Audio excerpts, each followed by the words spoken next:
Je voudrais juste rappeler que aujourd'hui se planquer derrière une envie de défendre les Palestiniens et descendre dans les rues pour manifester, venez, on appelle ça comme ça doit être appelé, c'est de l'antisémitisme et rien d'autre. Avant de commencer cette petite réaction, j'ai envie de vous remercier tous, vous les abonnés. On est 4162 sur la chaîne, ça fait extrêmement plaisir. Les amis, on va essayer de se mettre un objectif. À la fin du mois, faut qu'on arrive à 5000 abonnés. Sachez qu'à partir de 10 000 abonnés, je commencerai à faire un jeu pour vous les abonnés. Je sais qu'il y en a qui ont du mal à remplir leur frigo. Passons à l'explication du jeu. Arrivé à 10 000 abonnés, je ferai un jeu pour tous les abonnés. On commencera par chaque mois, 1 ou 2 abonnés, ceux qui auront participé le plus à ma chaîne YouTube Réaction Révolution, gagnera quelque chose. Alors au début, ça sera pas grand chose. On essaiera de vous faire gagner un exemple de 200 €, mais par la suite, on essaiera de vous faire gagner des Play 5, des télévisions, voire plus si la chaîne s'améliore. Je le répète les amis, arrivé à 10 000 abonnés, je commencerai le jeu des abonnés. Sur cette première vidéo les amis, David Guiraud de la France Insoumise nous explique que le pays n'a jamais été aussi riche. Donc, où va l'argent des Français ? Macron, unique responsable du déficit de l'État, ces cadeaux aux riches financiers par les classes moyennes et populaires ruinent les comptes publics les amis. On regarde la vidéo et on fait une petite réaction. Mais d'abord, ce déficit plus important que prévu. Je vais vous poser une question simple, David Guiraud. La faute à qui ? Au gouvernement ? Moi, je vais vous dire des choses qu'on ne dit pas en ce moment dans le débat public. J'espère que tout le monde a accroché sa ceinture, parce que moi, j'observe quand même quelque chose. C'est que la France n'a quasiment jamais eu autant de rentrées fiscales de son histoire. Elle est riche comme jamais. Où va l'argent ? La question, elle est là. Où va l'argent ? L'argent de la TVA, par exemple, dont on nous parle là récemment, c'est plus de 200 milliards d'euros sur l'année 2023. C'est un argent, on n'a jamais atteint ces sommes, quasiment de l'histoire du pays. On imagine que l'argent a servi, notamment pendant la crise du Covid. Mais non les amis, détrompez-vous. Ce que David Guiraud explique, c'est qu'en France, on n'a jamais rapporté autant d'impôts au gouvernement français. Pourquoi ? Parce que les gens n'ont jamais travaillé autant. On n'a jamais été autant taxé en France. Et c'est ça le problème. De plus en plus en France, on se fait taxer, de plus en plus, l'argent disparaît. Et quand je vous dis que c'est des magiciens, c'est pas pour rien. On nous explique que les Français, juste en TVA par année, on rapporte 200 milliards à l'État français. Abracadabra les amis, quand Emmanuel Macron touche le pognon, nous les Français on mange des oignons. Non. Les entreprises, d'autres choses comme ça, non ? Non. Regardez.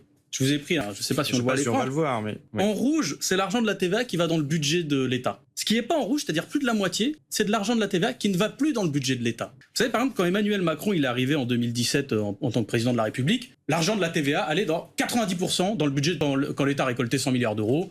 Il y en avait 90 milliards d'euros pour lui et 10 milliards qui allaient autre part, parfois des mesures de solidarité ou autres. Là, c'est plus que 50%. C'est-à-dire que vous avez 100 milliards d'euros qui se volatilisent. Donc vous dites c'est la faute du gouvernement. S'il y a un Donc déficit qui se creuse. Et je dis déjà, on n'a pas de problème de recettes. Il y a plus de 100 milliards d'euros qui sont partis où ? Qui sont partis dans le budget de la Sécu, dans le budget des collectivités territoriales. Pourquoi ? Parce que pendant des années, sous le mandat Emmanuel Macron, on a fait des exonérations de cotisations sociales. On a fait le CICE qu'on a balancé sur la sécurité sociale. Et comment on fait financer ça ? Avec l'argent de la TVA. On a supprimé des impôts locaux, des impôts de production, la taxe d'habitation pour les collectivités locales. Comment on a financé ça ? Avec l'argent de la TVA. Donc en fait, on fait financer avec l'argent que les Français payent au caddie, on fait financer avec l'argent des classes populaires et moyennes des mesures politiques qui sont des mesures qui favorisent le grand patronat. Et là, ce qu'il nous explique, David Guiraud, tout simplement, c'est que c'est un braquage du siècle. Et ça, je vous le disais auparavant. Quand vous mettez un banquier en tant que chef d'un État, sur cette deuxième vidéo, les amis, un exemple d'interview sans concession du porte-parole de l'armée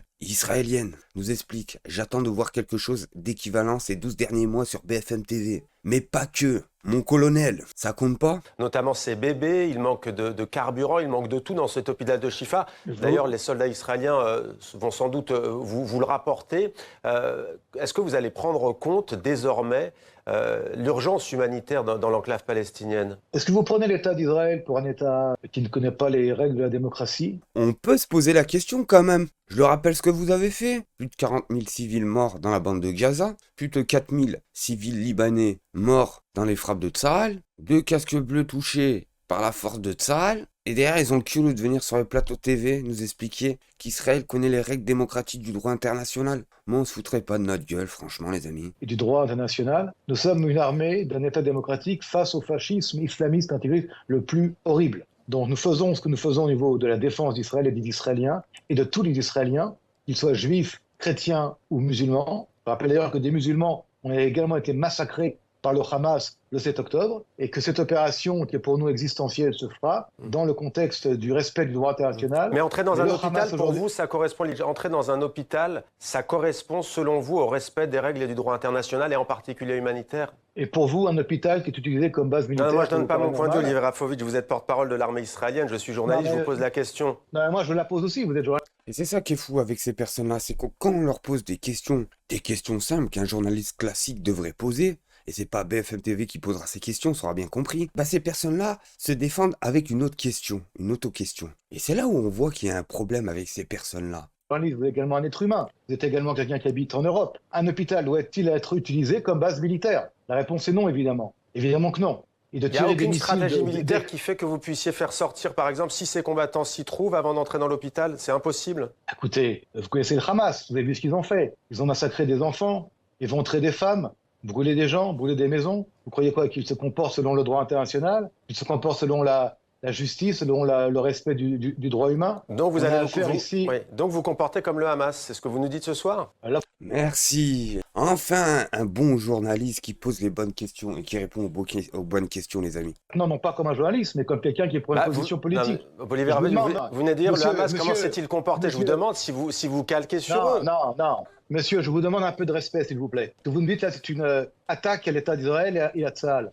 Alors Donc, reprenez soit votre vous retirez ce que propos vous pour dites. qu'on le comprenne. Non, reprenez-vous votre propos pour que je comprenne. Merci beaucoup d'avoir été avec nous en direct ce soir sur TV5 Monde. Merci à vous.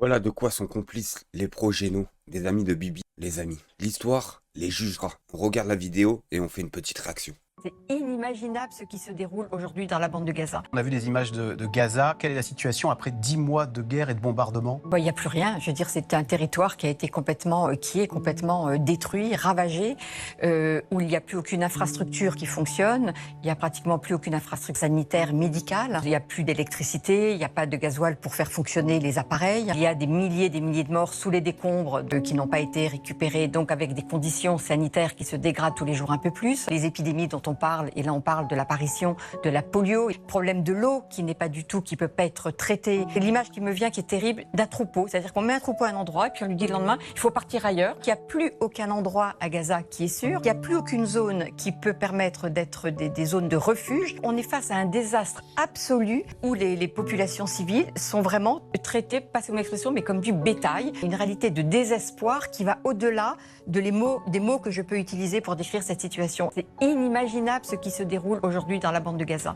Et quand on voit l'air un peu réjoui de Netanyahou lorsqu'il va à Gaza, c'est absolument indécent, avec cette espèce de petit sourire en coin pour dire qu'ils arrivent à faire ce qu'ils doivent faire. On est loin, on n'est plus du tout dans la logique de tuer les membres du Hamas. On détruit délibérément un territoire et toute sa population. Ouais, je vous le dis les amis, cette personne-là m'a donné les frissons. Les frissons, j'ai encore les frissons là, c'est un truc de malade. Avant de finir cette petite réaction, vous avez bien vu. Vous avez vu les youtubeurs? Ça surfe sur le buzz. Ça parle plus de Gaza bizarrement, hein les amis? Ils sont tous sur le même sujet, où ils parlent de TPMP, où ils parlent de P. Diddy qui s'est fait arrêter. Et ça, moi, je trouve ça gravissime. Je trouve ça gravissime que des personnes utilisent des sujets juste pour faire du buzz, tout simplement. Et là, on le voit bien. C'est qui parle de la bande de Gaza actuellement? C'est qui? Je vous dis, il n'y en a pas beaucoup. Il y en a, effectivement, mais il n'y en a vraiment pas beaucoup. Comparé au début, on voyait bien tous les youtubeurs, ils en parlaient. Là, c'est fini. C'est bon, ça fait plus de buzz sur C'est bon, ça fait plus de buzz sur YouTube, ça fait plus de buzz sur le net. On arrête d'en parler, c'est comme ça que ça marche. Les amis, on va faire un truc. Tous ceux qui ont parlé du sujet de Gaza et qu'actuellement ils en parlent pas, va falloir les ficher les amis. C'est ceux qui servent de la misère et la souffrance des gens pour faire de l'argent. Sur ce, merci de m'avoir suivi. Au prochain épisode. Merci à tous.